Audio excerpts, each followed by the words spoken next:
Kalimatus syukri fi kulli waktin wa fi kulli hal. Marilah senantiasa kita panjatkan kehadirat Allah Subhanahu wa taala.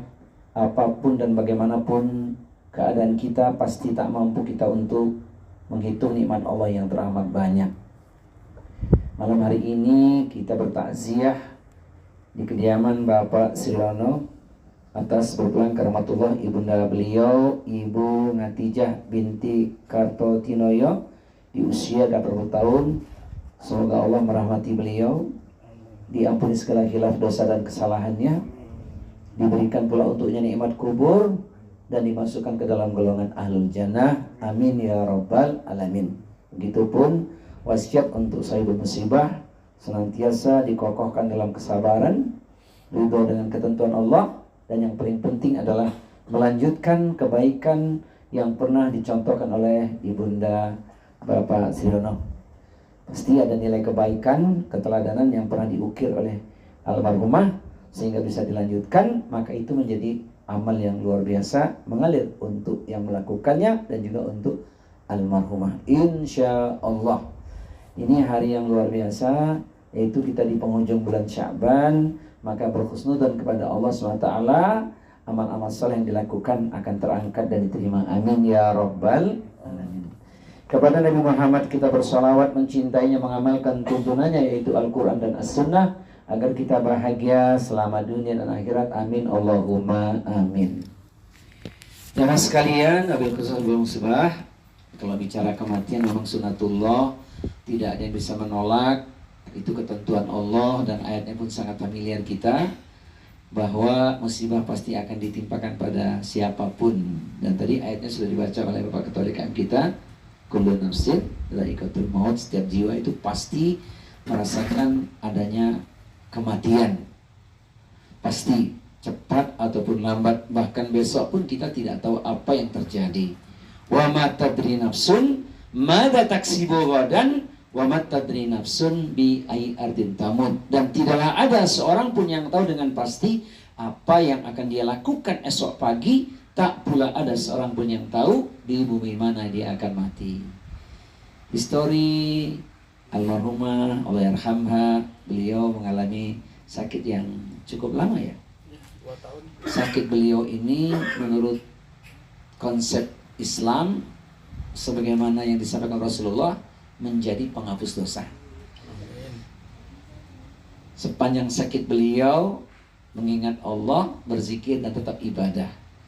Dan kalau kita disuruh memilih, memang tidak punya pilihan. Sehat dan sakit bagi orang beriman itu ajib saja. Ajaban li amril mu'min inna amrahu kullahu khair wa laisa dzaka li ahadin illa lil mu'min. Sungguh menakjubkan, elok nian, baik sekali urusan orang beriman. Dan itu tidak dimiliki siapapun, hanya dimiliki orang beriman saja. Inna subatu syara' syakara fakana khairan lahu. Kalau diberi nikmat dia bersyukur pada Allah, baik buat dia, baik bagi dia ketika bersyukur diberi nikmat. Wa inna subatu dhara' sabar. Namun ketika diuji dengan musibah dia tetap bersabar. Itu pun ajib baik. Bahkan Nabi mengatakan dalam hadis Bukhari Muslim, menjadi pesan spiritual dan pesan moral buat kita semua, sakit yang diderita insya Allah menjadi penghapus dosa. Rasul menyatakan, ma yusibul muslima min nasabin wala wasabin wala hammin wala husnin wala adha wala ghammin hatta syaukati yushakuha illa kafarahu biha min khotoyahu.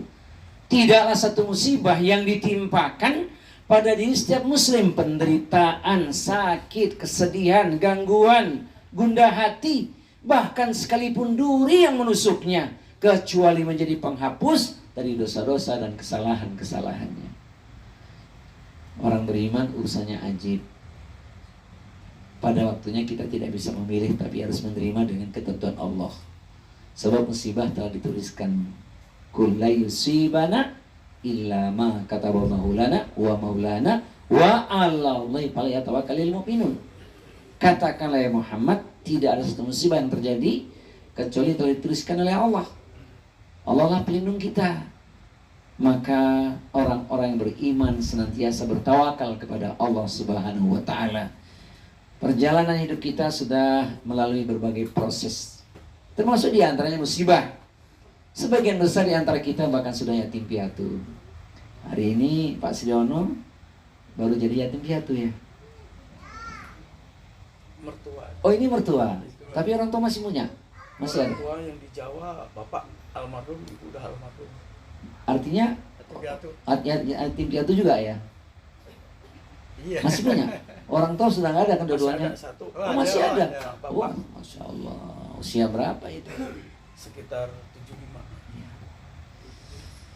Kita nggak tahu kapan berakhir hidup kita. Tapi yang masih punya orang tua itu luar biasa. Dialah sesungguhnya berkah dalam hidup ini. Maka kalau tidak bisa masuk surga, orang tua masih punya, itu rugi katanya. Kesempatan emas untuk menunjukkan bakti pada orang tua. Kalau orang tua masih ada, lakukan yang terbaik untuk orang tua kita. Selagi kita mampu. Disebutkan anta wa malika li abika. Engkau dan hartamu milik orang tuamu, milik ayahmu. Jadi kalau orang tua kita butuh, sepanjang untuk keperluan syar'i, jangan ragu, berikan. Karena kita pasti takkan mampu membalas jasa orang tua kita. Nggak akan mampu. Kita jadi seperti sekarang ini karena doa, perjuangan, dan pengorbanan orang tua kita. Maka tidak salah kalau Nabi mengatakan, ridallahu bi ridha walidaini wa suhtullah bi suhti walidaini. Kalau Ibu Natijah ini masih punya kakak adik kerabat, masih ada? Masih ada satu. Masya Allah. Berarti ini cucunya masih punya nenek berarti kan? Nenek ya? Ya. Itu selagi punya kesempatan, anak-anak menyambung silaturahmi itu. Sebab mengalirkan pahala untuk almarhumah. Orang tua kita yang sudah tidak ada, kalau kita menyambung silaturahmi dengan karib kerabatnya, termasuk sahabat-sahabatnya yang baik, itu manfaatnya luar biasa. Itu yang dikatakan silaturahmi itu panjang umur. Bukan saja umur secara hakiki, tapi secara maknawi dan balasannya, yaitu umur pahalanya, umur kebaikannya.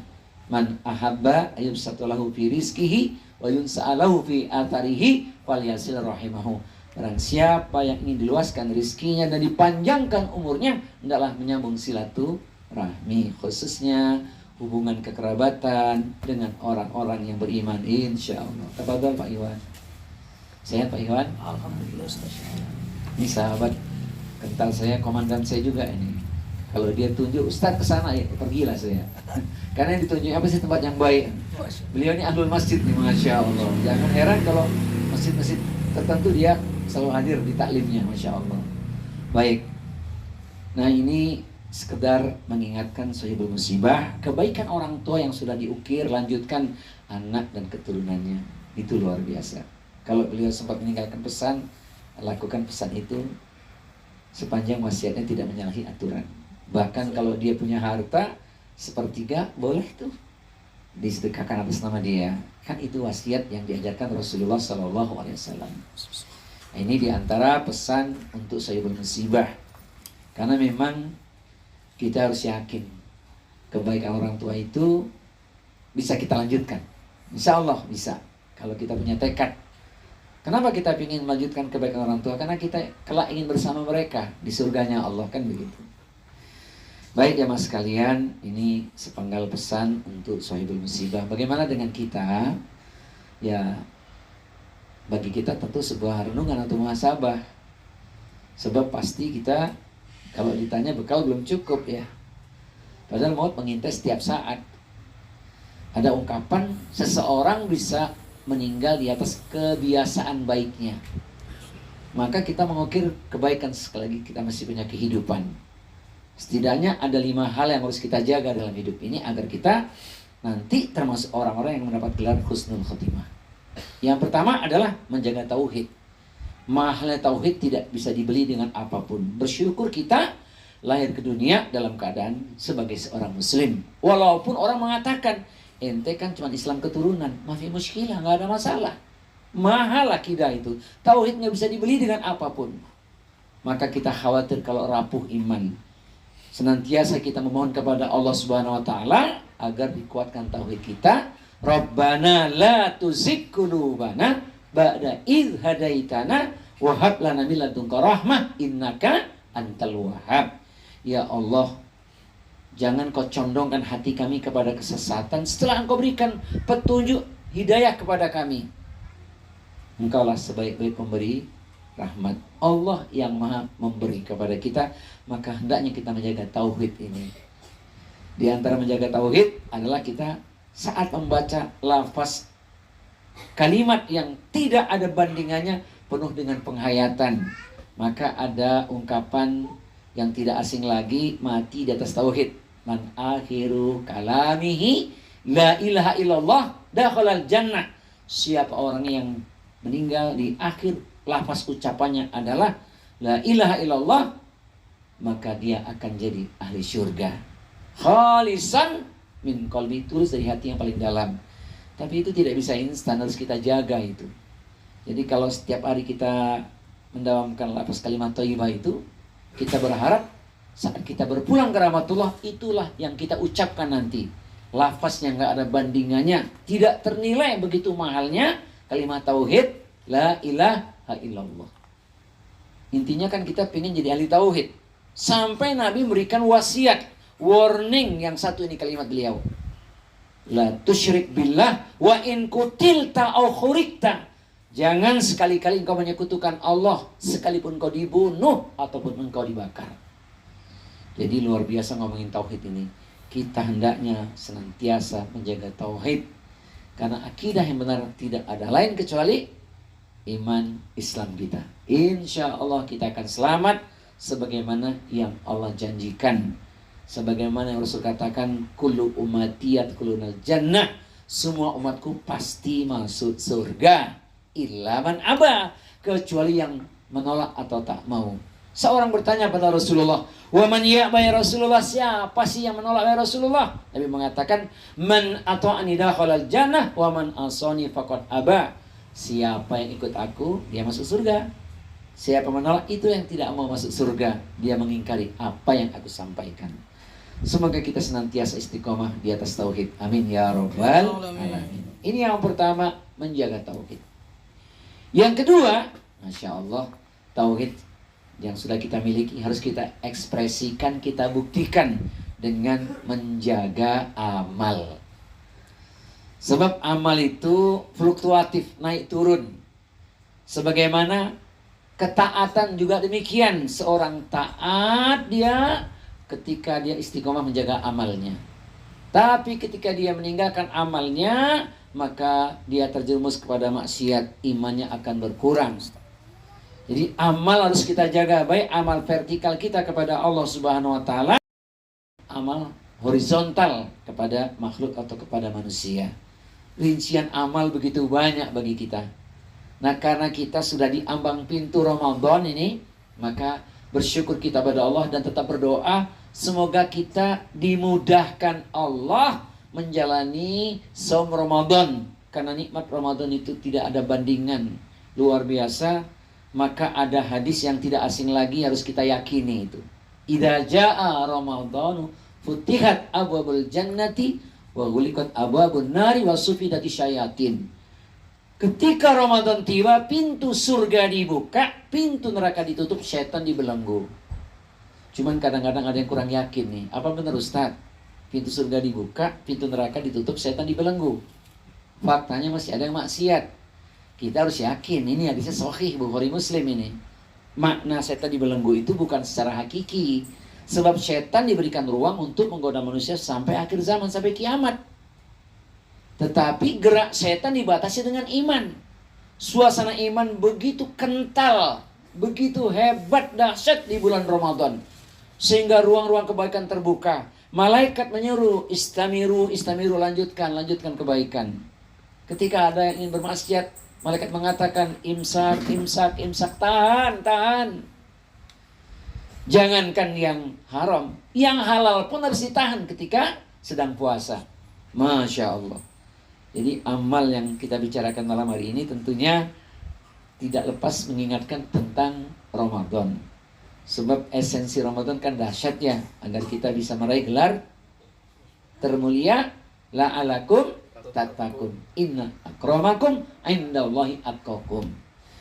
Baik, karena tadi Pak DK mengatakan ini sekaligus takziah dan taklim, anggap saja ini taklim. yang perlu kita renungkan sebagai bekal kita menjalani Ramadan mulia, Ramadan penuh keberkahan. Yang penting tadi sudah paham ya, anak-anak ya, setan dibelenggu sudah paham ya. Bukan setan diikat nggak bisa gerak, tapi gerak setan dibatasi dengan iman. Karena puasa diperintahkan untuk orang yang beriman. Yang nggak puasa berarti kurang iman, atau lemah iman, atau mungkin orang tidak beriman. Jadi kita harus semangat ini. Sebab kita jujur, amalia Ramadan yang sudah kita lakukan di tahun-tahun sebelumnya mungkin masih kurang. Nggak ada kata puas untuk memperbaiki diri. Nah, salah satu doanya agar kita dimudahkan Allah bertemu menjalani Ramadan, Allahumma ahillahu alaina bil yumni wal imani was salamati wal islami rabbi wa rabbukallah. Ya Allah, perjalankanlah aku di bulan ini, bulan Ramadan, dengan kebajikan, iman, selamat, Islam. Robku dan Robmu adalah Allah. Jangan lupa, kalau sidang isbat sudah memutuskan, berarti kita puasa hari Insya Allah hari Selasa Pak ya. Jadi kalau hari ini ada saudara kita sholat tarawih, ini wilayah ilmu, tidak usah kita celah gitu ya. Kalau sudah bicara wilayah ilmu ini memang luas Pak. Ya sederhana saja bagi kita. Jangan ragu dalam beribadah. Da mayari buka ila mayari buka. Tinggalkan perkara yang ragu kepada hal yang engkau tidak ragu.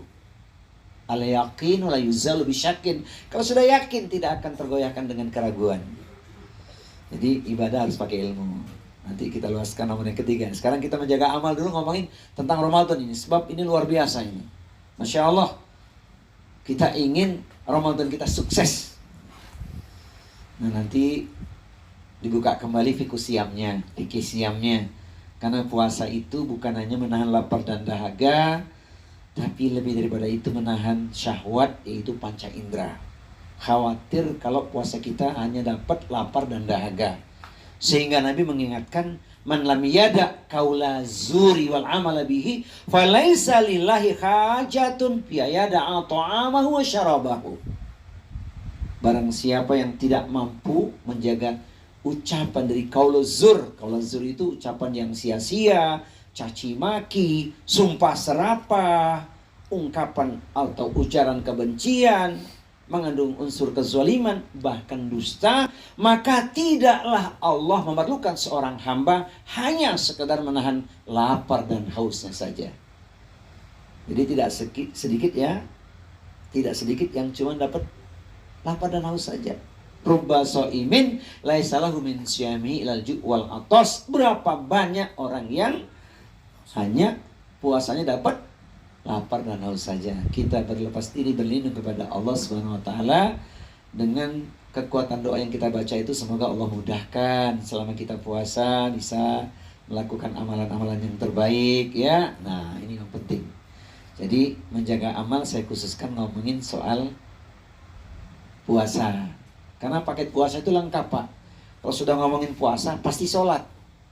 Kalau ngomongin sholat belum tentu puasa. Sebab kalau puasa nggak pakai sholat, ya puasanya nggak diterima. Jangankan yang sholat fardu, sholat tarawih saja kita tinggalkan, nggak sempurna ibadah kita itu. Karena ada dalil, dua dalilnya itu. Pertama, man shoma ramadhana imanan wahtisaban ghufira lahu ma taqaddama min dzambih. Siapa orang yang puasa dengan landasan iman dan mengharapkan keridhaan atau pahala dari Allah, maka Allah akan mengampuni dosanya di masa yang telah lalu. Yang pertama kan soma, yang kedua koma. Man koma ramadhana imanan wahtisaban ghufira lahu ma taqaddama min dzambih. Siapa yang mendirikan qiyamul Ramadan dengan landasan iman mengharapkan keridhaan Allah, maka dosanya yang telah lalu akan Allah ampuni. Jadi kalau ngomongin puasa pasti ngomongin sholat. Jangankan yang fardu, yang sunnah saja mesti kita lakukan. Nah inilah diantara amalan yang perlu saya sampaikan. Kemudian yang ketiga yaitu menjaga ilmu. Ilmu harus kita jaga ini. Begitu luar biasanya ilmu sampai Allah berikan warning. Kita tidak boleh beribadah sesuai selera. Harus yakin dalilnya. kita bertanya pada ahlinya, kita berguru. Ustadz, kiai, habaib yang berpegang pada Al-Quran dan Sunnah, asatidah kita, baru kita lakukan ibadah. Kalau nggak yakin dengan ilmunya, khawatir tidak dapat pahala, cuma letih dan lelah saja. Allah peringatkan, Quran surat 17 ayat 36. Wala taqfu ma laysa laka bihi ilmun. Inna sam'a wal basar wal fu'ada kullu ulaika kana anhu mas'ula. Janganlah engkau mengikuti sesuatu yang kau tidak ngerti ilmunya. Karena pendengaran, penglihatan, dan hati itu kelak semua akan dimintai pertanggungjawabannya. Bersyukurlah kita dekat dengan lingkungan masjid. Ada ruang yang sangat banyak untuk kita thalabul ilmi. Keluar dari rumah kita ke majelis ilmu, itu kan jihad.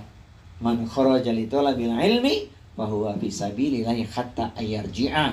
Siapa orangnya yang keluar dari rumahnya untuk menuntut ilmu, maka dia dalam keadaan fi sabilillah, di jalan Allah, sampai dia kembali lagi ke rumahnya. Belum lagi kalau Rasul mengatakan hadis satu ini, makin semangat kita. Man salaka tariqan yaltamisu bihi ilman sahalallahu bihi tariqan ilal jannah. Siapa orang yang menempuh jalan untuk mendapatkan ilmu syar'i, maka Allah akan mudahkan jalannya untuk mendapatkan surga. Semoga kita termasuk orang-orang yang senantiasa bersemangat thalabul ilmi. Insya Allah ilmu yang kita kaji bermanfaat. Jadi ilmu harus kita jaga ini. Jangan ragu. Nabi kan menitipkan pesan dia. Taraktu fikum amroini in tamasaktum bihi ma lan tadillu abada. Kutinggalkan pada kalian dua perkara, kalau kalian berpegang teguh pada keduanya niscaya tidak akan tersesat, Al-Quran dan As-Sunnah. Jadi kita mesti yakin ilmu bukan cuma jadi perhiasan. Mohon maaf nih bagi kepala keluarga, khususnya kami pribadi, ayatnya berat Pak. Berat nih ngomongin ilmu. Bukan sekedar kita menyampaikan, tapi kita juga harus memberikan contoh, mengamalkan semampu kita. Ayatnya berat. Pertama adalah Quran surat 61 As-Saff ayat 2 dan 3. Ini berat sekali ayatnya, tapi harus kita baca, kita renungkan. A'udzu billahi samii'il 'aliim minasyaitonir rajim. Ya ayyuhalladzina amanu lima taquluna ma la taf'alun kabura maqtan 'indallahi an taqulu ma la taf'alun. Wahai orang-orang yang beriman, mengapa engkau mengatakan, kebenaran kau ucapkan, tuntunan kau sampaikan, tapi engkau tidak mengamalkannya? Murka Allah sangat besar. Engkau hanya berucap, engkau hanya berkata, tapi engkau tidak melakukan atau mengamalkannya. Maka kita mohon pada Allah, semoga kita bisa menjadi teladan bagi keluarga kita semua. Amin. Ya Rabbal Alamin. Sebab yang kita buat itu yang dilihat oleh anak-anak kita, kerabat kita, dan seterusnya. Tidak ada yang sempurna manusia di muka bumi ini, tapi kita saling mengingatkan dalam kebenaran dan kesabaran. Jadi ilmu mesti diamalkan. Di akhirat nanti akan dipertanyakan juga itu. Wa an ilmihi fima fa'ala, dengan ilmunya diamalkan atau tidak. Jangan-jangan cuma menjadi perhiasan. Jangan-jangan cuma untuk menunjukkan kemampuan, bahkan ngeles dengan ilmunya. Seolah-olah benar yang diucapkan, tadi yang mencari pembenaran. Maka kita berlepas diri. Semoga ilmu yang kita miliki bisa dengan mudah kita mengamalkannya. Amin ya Rabbal Alamin. Ini yang ketiga, menjaga ilmu. Kemudian ini yang luar biasa Pak, yaitu yang keempat ini. Masya Allah, ini tidak sederhana, karena rinciannya luas dan panjang. Tapi perlu saya menyampaikannya, itu menjaga keluarga. Khifdul ahli. Keluarga harus kita jaga. Kita nggak boleh soleh sendirian. Nggak boleh. Ayatnya kan berat, dipikulkan ke pundak kita. Ya ayyuhalladzina amanu qu anfusakum wa ahlikum naran. Wahai orang-orang yang beriman, jagalah dirimu dan keluargamu dari siksa api neraka. Ini tidak sederhana menjabarkannya. Mudah-mudahan jam 11 selesai. Siap? Enggak siap ya. Kita sampai jam 9 aja ya. Iya, Masya Allah. Iya. Nah, kita cukupkan setengah jam lagi ya. Siap setengah jam lagi Pak menyimak? Iya. Tadi ada komitmen, Ustaz jangan lebih dari 1 jam, kata Pak DKM kita. Ya, maksimal 1 jam. Sebab renungan yang paling penting adalah amalan. Renungan kalau nggak pakai amalan ya terbang bagaikan debu gitu kan. Nah, menjaga keluarga ini ada 5 hal ini. Sederhana kelihatannya ya. Nomor 1 yaitu menanamkan tauhid yang lurus. Ini penting ini. Gelombang kehidupan seberat apapun yang kita alami dalam hidup ini, kalau tauhid sudah lurus, bisa menyikapinya, bisa menerima. Sebab semua ada ketentuannya kan? Hadis Tirmidzi, khalaqallahu kulla syai'in fakataba hayataha wa mautaha wa musibataha wa rizqaha. Bahwa segala sesuatu yang telah Allah ciptakan di muka bumi, Allah tuliskan untuknya. 1, hidup atau kehidupannya. 2, kematiannya, pasti seorang mengalami kematian. Yang 3, musibah yang ditimpakan padanya. Yang 4 adalah rizkinya. Kalau ngomongin hidup sedang kita jalani, tapi orang-orang yang kita cinta telah berpulang karena Allah, termasuk diantaranya orang tua kita, yang hari ini kita bertakziah dalam rangka kita mengambil pesan spiritual, mendoakan Allah yarhamha Ibu Ngatijah. Iya kan? Hidup ada, mati pasti. Musibah silih berganti dalam hidup kita. Bahkan orang mengatakan seolah musibah tiada henti. Hidupnya susah terus, itu kata orang. Padahal Allah sudah pasti memberi pada kita kemampuan ya. La yukallifullahu nafsan illa usaha. Allah tidak memberi beban kecuali sebatas kemampuan hambanya. Harus yakin kita. Tidak ada beban yang melebihi kemampuan seorang hamba. Jadi musibah datang silih berganti, itu pasti. Ya. Ma asaba min musibatin bil ardi wala fi anfusikum illa fi kitabin min qabli an nabra'aha inna dzalika 'ala Allahi yasir. Tidak ada satu musibah yang menimpa kalian dan yang menimpa di muka bumi kecuali telah Allah tuliskan di Lauhul Mahfuz. Dan itu semua sangat mudah bagi Allah untuk menetapkannya, melakukannya. Masih mudah, sangat mudah bagi Allah. Cuman kadang-kadang kita masih bertanya, benar gak ini? Padahal ketentuan Allah. Dan kalau bicara rizki, sesungguhnya Allah beri kita rizki ini setiap hari. Gak bisa kita ngitung rizki yang Allah berikan pada kita. Tidak bisa menghitung rizki yang Allah berikan pada kita. Wa in ta'uddu ni'matallahi la tuhsuha. Innal insana la dhulumun kafar. Kalau engkau ingin menghitung nikmat Allah, pasti engkau tak mampu untuk menghinggakannya atau menghitungnya. Tetapi manusia itu banyak yang zalim mengingkari nikmat Allah Subhanahu wa taala. Jadi kalau ngomongin rizki, pasti ya sudah ada porsi-porsinya. Yang penting kita menyempurnakan ikhtiar kita. Rizki yang mencukupkan diri kita. Insya Allah. Bukankah Nabi juga mengajarkan doa bukan lain, supaya dicukupkan. Allahumma kfini bihalalika an haramika. Baik, ini yang pertama, meluruskan tauhid, mengajarkan tauhid pada keluarga. Yang kedua, ya, karena kita ingin bahagia, selamat dengan keluarga, tentu urusan sholat harus kita perhatikan. Wa'mur ahlaka bisolati wastabir alaiha, yaitu urusan sholat, ibadah yang paling sempurna. Sholat nggak bisa diwakilkan. Jadi yang pertama, kewajiban sebagai orang tua untuk keluarga adalah pertama mengajarkan tauhid, 2 mengawasi ibadah keluarga. Ini yang kedua ringkasnya. Kemudian yang ketiga adalah yaitu membangun akhlak yang mulia. Ungkapan tutur kata sangat penting dalam keluarga, sehingga Allah mengingatkan wa qulu linasi husna, bertutur katalah yang baik kepada manusia. Jangan sampai ada ucapan yang mengandung kalimat-kalimat buruk, khawatir nanti menjadi musibah. Ucapan buruk diaminkan oleh syaitan, kalau terwujud kita nyesal di kemudian hari. Maka ucapkan kalimat-kalimat yang baik kepada keluarga kita. Kalimat-kalimat yang baik, yang menginspirasi. Jangan lupa. Kemudian yang keempat adalah menyempurnakan nafkah dalam keluarga, yaitu nafkah yang halal tentunya. Sebab itu nanti berat di akhirat. Kalau ngomongin harta, 2 pertanyaan. Dari mana diperoleh dan untuk apa digunakan?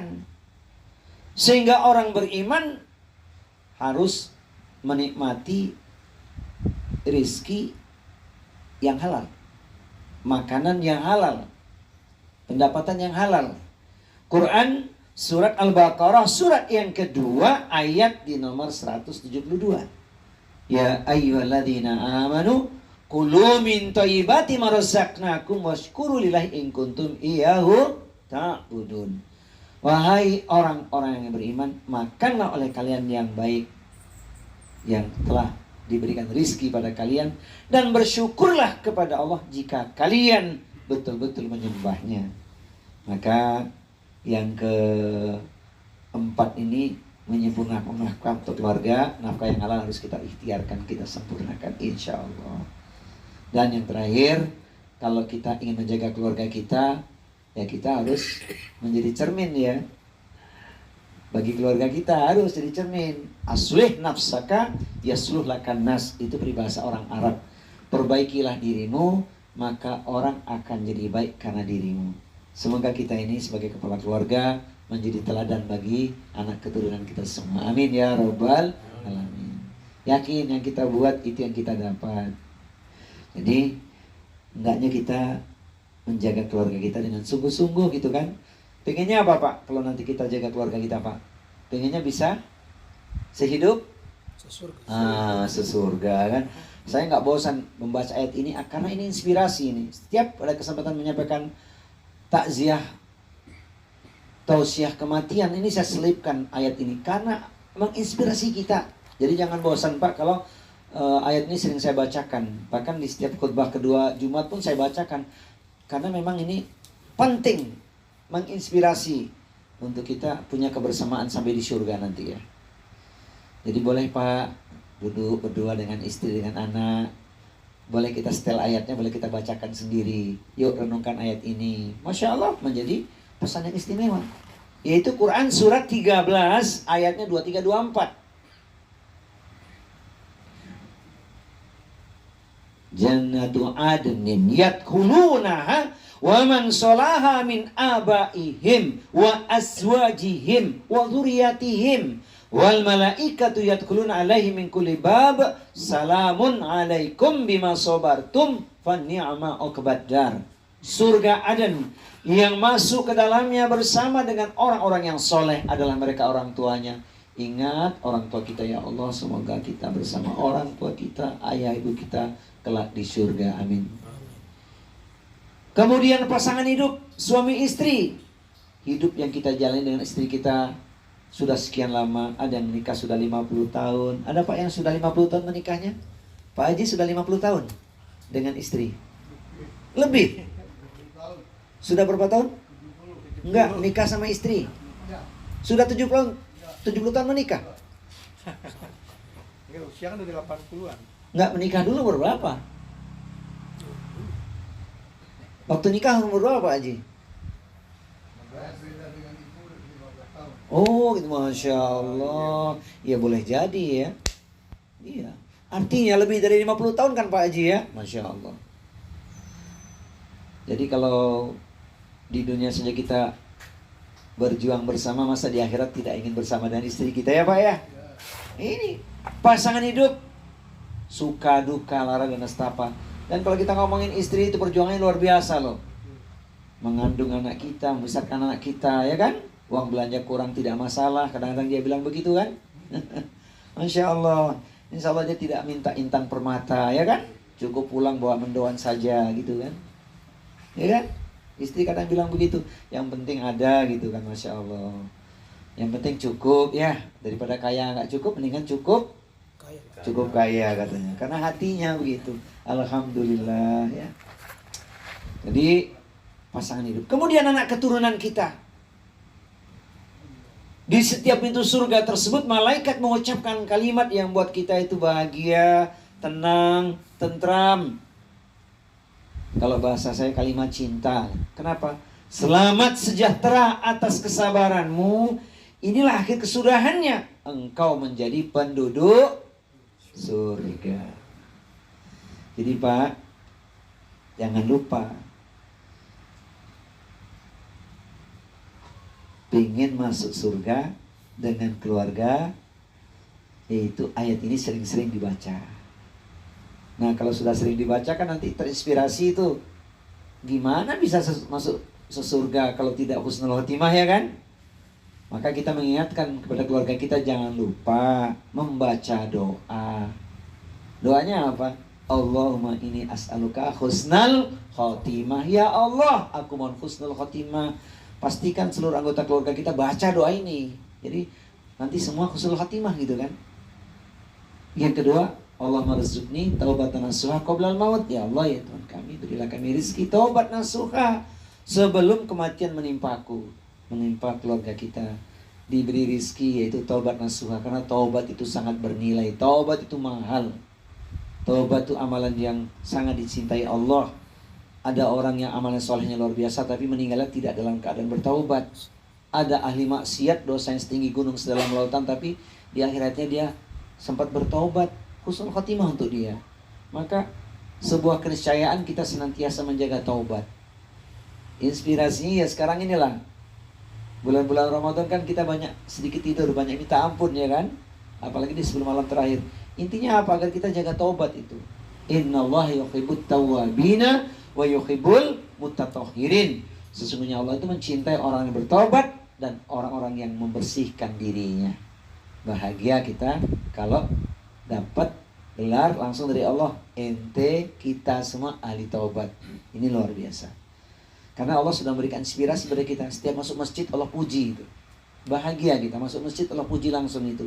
Fihi rijalun yuhibbuna ayyatatahharu wallahu yuhibbul mutahhirin. Di dalam masjid itu ada orang-orang yang ingin membersihkan dirinya. Allah cinta kepada orang-orang yang membersihkan diri. Itu ahli taubat itu. Quran surat At-Taubah surat 9 ayat nomor 108. Kemudian doa yang ketiga yaitu Allahumma ya muqallibal qulub tsabit qalbi ala dinik. Ya Allah, ya Tuhanku, Engkau yang membolak-balikkan hatiku, tetapkan hatiku kepada agamamu. Nah, inilah pesan penting M yang keempat, yaitu menjaga keluarga, hifdzul ahli. Yang terakhir, yang tidak kalah penting ini, Pak. Ini luar biasa nih, karena ayatnya pun terang benderang bagi kita. Jangan lupakan, 4M saja belum cukup. Sebab kita hidup di tengah masyarakat, apalagi di komunitas orang-orang beriman. Menjaga ukhuwah. Persaudaraan itu mahal nilainya. Serius. Sehingga Allah Subhanahu wa ta'ala memberikan pesan penting, wasiat untuk kita tidak salah dalam pergaulan. Jadikan ikhwah kita, kawan-kawan kita itu orang-orang yang menjembatani kita pada kebaikan. Allah perintahkan langsung di surat yang sama, Quran surat At-Taubah surat 9 ayat 119.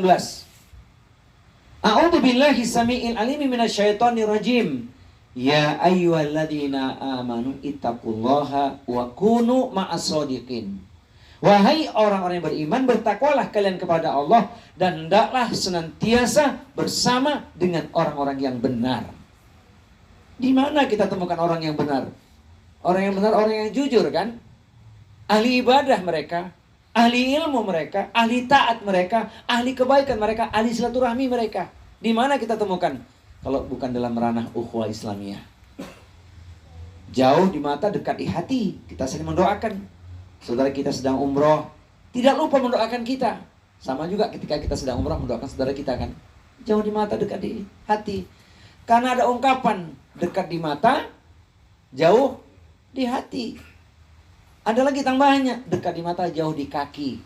Dekat rumahnya nggak pernah kita silaturahmi. Padahal kita tahu hidup dia, saudara kita dalam keadaan susah. Ini penting. Ayat yang lain, Quran surat yang tidak asing lagi, Al-Hujurat. Surat yang ke-49 ayat 10. Innamal mu'minuna ikhwatun wa aslihu baina akhawaikum wa taqullaha la'alakum turhamun. Wahai orang-orang yang beriman, kita semua ini diingatkan, sesungguhnya setiap momen itu bersaudara. Maka hendaklah kalian mendamaikan ketika terjadi perselisihan di antara saudaramu. Bertakwalah kepada Allah agar kalian semua mendapatkan rahmat. Jadi bersahabat benarlah karena Allah. Karena nanti persaudaraan yang karena Allah itu bisa saling memberi syafaat di akhirat. Serius. Makanya ada doa yang diikat di antara orang beriman itu supaya tidak lupa, tidak ada kebencian dengan saudaranya. Beda pendapat mah biasa, tapi berselisih hati jangan.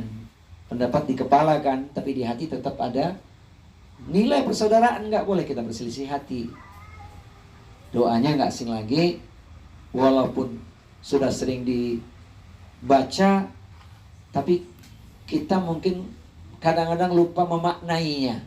Yaitu sebuah doa yang termaktub di Al-Quran, suratnya surat Al-Hasyr, surat 59 di ayat nomor yang ke-10. Rabbana ghafir lana wa li ikhwanina alladhina sabaquna bil iman wa la taj'al fi qulubina ghillan lil ladzina amanu rabbana innaka ra'ufur rahim. Ini dia. Ya Allah, ampunilah dosa kami, dosa saudara kami orang beriman yang telah mendahului kami. Bebaskan kebencian di hati kami pada saudara kami. Ya Allah, Engkau Maha Penyantun lagi Maha Penyayang.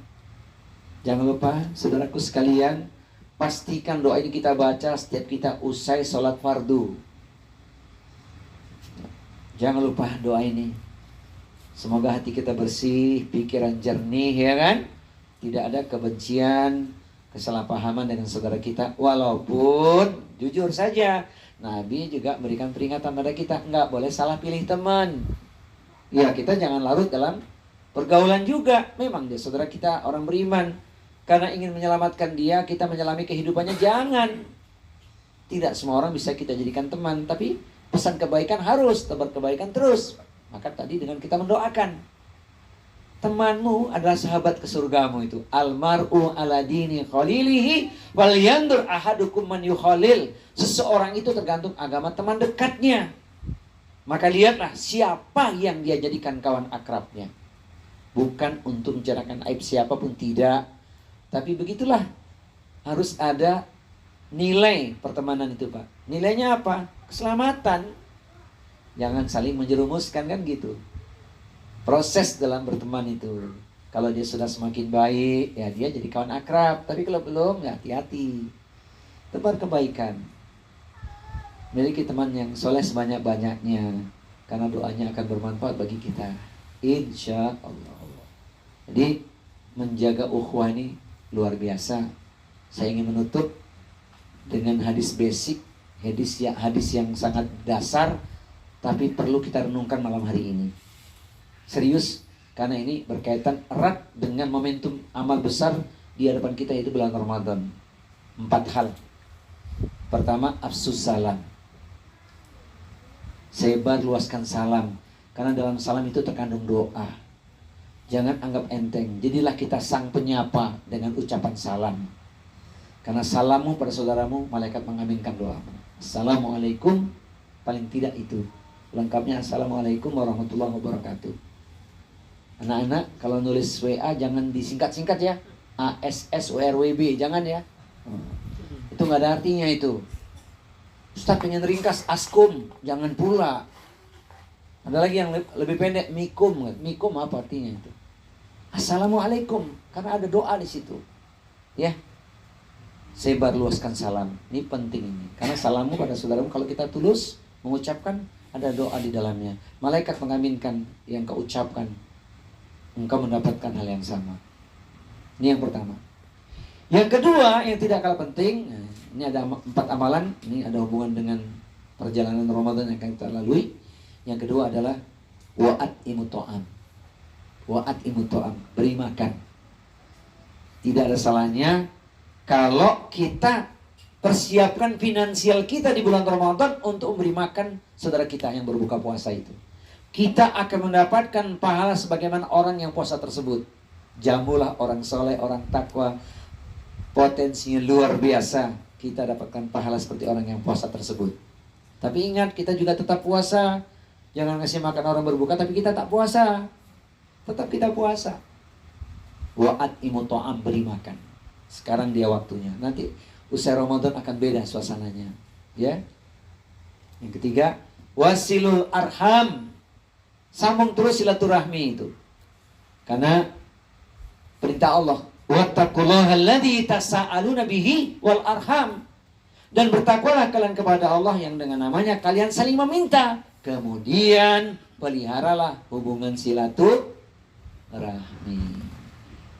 Ini luas banget ngomongin silaturahmi, tapi di awal sudah saya ingatkan khususnya bagi sahibul musibah dalam keluarga ini masih ada nenek ya, masih ada bibi jatuhnya ya. Nah, itu sambung silaturahmi, uluran tangan baik itu.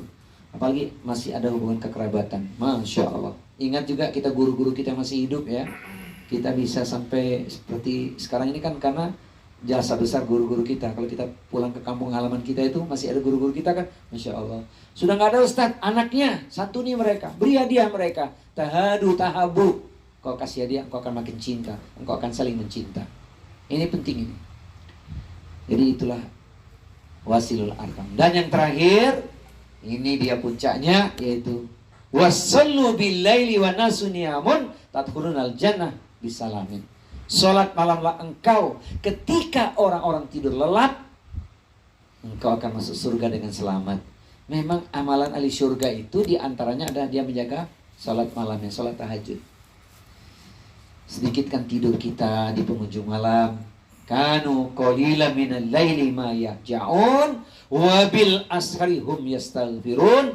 Mereka itu sedikit sekali tidur pada waktu malam, jelang datang waktu fajar memohon ampun kepada Allah Subhanahu wa taala. Kita jangan lepas setiap malam, pastikan kita salat tahajud. Ikhtiarkan, bikin cara agar kita tidak lewat salat tahajudnya itu. Setel alarm. Udah Ustaz, alarm jam 3, disetel dimatikan setengah 4, dimatikan jam 4 kurang seperempat, dimatikan jam 4 seperempat, dimatikan setengah 5, azan subuh. Nah, itu kan ruang bagi kita, minimal 2 rakaat lah. Itu waktu yang luar biasa, amalan calon ahli surga. Selesai kita sholat tahajud, witir gitu ya, istighfarlah 100 kali sebagaimana yang Rasulullah wasiatkan. Ya ayyuhan nasu tubu ilallah fa ini atubu fil yaumi atamarrah wa fi riwayatin sab'una marrah. Wahai manusia, bertobatlah, mohon ampun kepada Allah. Sesungguhnya aku mohon ampun kepada Allah 100 kali dalam sehari, dan di riwayat yang lain 70 kali. Waktu istighfar yang paling hebat itu di penghujung malam, Pak. Karena orang tidur lelap, narik selimutnya lebih nyaman. Pastikan kita menjadi ahli tahajud. Mudah-mudahan kita senantiasa istiqomah menjaga tahajud kita. Amin. Ya Rabbal alamin. Apa sebab ada pintu surga, pintu tahajud? Nah, ada pintu surga, pintu tahajud. Pintu puasa ada, pintu tahajud ada. Sudah puasa, tahajud pula, Masya Allah. Nah, ini diantaranya. Mudah-mudahan kita istiqomah menjaganya. Di penghujung, jamaah sekalian, pencinta ilmu penduduk surga, kita saling mengingatkan, saling mendoakan ya. Karena doa orang beriman itu pasti bermanfaat. Hari ini kita mengingatkan, besok kita diingatkan. Dan hak muslim pun demikian. Saling mengingatkan dalam kebenaran dan kesabaran. Mari kita mendoakan Allah yarhamha, Ibunda Bapak Siono, ibunya Pak siapa tadi, Pak Edi ya? Pak Edi anak kandung? Anak kandung. Oh, Masya Allah. Jadi kakak iparnya Pak Siono? Ya, Masya Allah. Ya, jadi ingat-ingat terus, jangan lupa doa untuk orang tua gitu ya. Malam hari ini kita tutup dengan memohon kepada Allah Subhanahu wa taala di penghujung Sya'ban. Besok malam yang kita ikut hasil sidang isbat berarti menjamu Ramadan. Saya tutup dengan sebuah syair sebelum kita berdoa. Ramadan sudah diambang pintu, saatnya menata diri dan kalbu dengan ibadah puasa. Mari kita raih ridha Allah Tuhan yang satu, agar diampuni seluruh dosa di masa yang telah lalu. Sekarang buktikan rasa rindu, yaitu Ramadan kita menjamu. Amin. Allahumma amin. Agar kelak kita najis sukses puasa Ramadan.